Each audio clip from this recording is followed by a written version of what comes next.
প্রদীপ মাটির না সোনার সেটা গুরুত্বপূর্ণ নয়, সে অন্ধকারে আলো কতটা দেয় সেটা গুরুত্বপূর্ণ।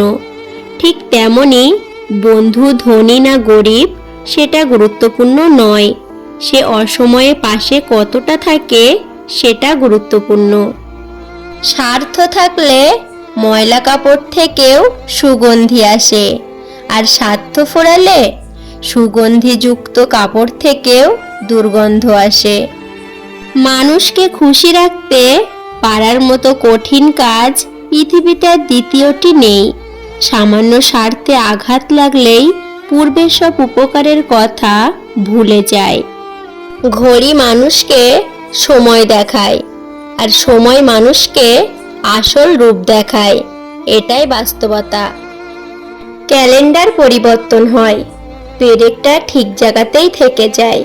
ক্ষতগুলো পেরেকের মতো, আর সুখগুলো ক্যালেন্ডারের মতো। জীবনে উন্নতি করতে চাইলে ভাববেন না যে তিনটি বিষয় নিয়ে: 1. কে কি বলছে, 2. আপনি কত পিছিয়ে আছেন, 3. আগের ভুলগুলো। বেইমানি কখনো অপরিচিত মানুষেরা করে না, বেইমানি করে কাছের এবং পরিচিত মানুষেরাই। মনের কথা অন্যকে যত কম বলা যায় ততই ভালো। মন বদলায়, কথা ফেরত নেওয়া যায় না। কারো প্রতি কোনো অভিযোগ নেই, তবে প্রচণ্ড অভিমান নিয়ে বলতে ইচ্ছে করে, কিছু মানুষের সাথে পরিচয় না হলেই ভালো হতো।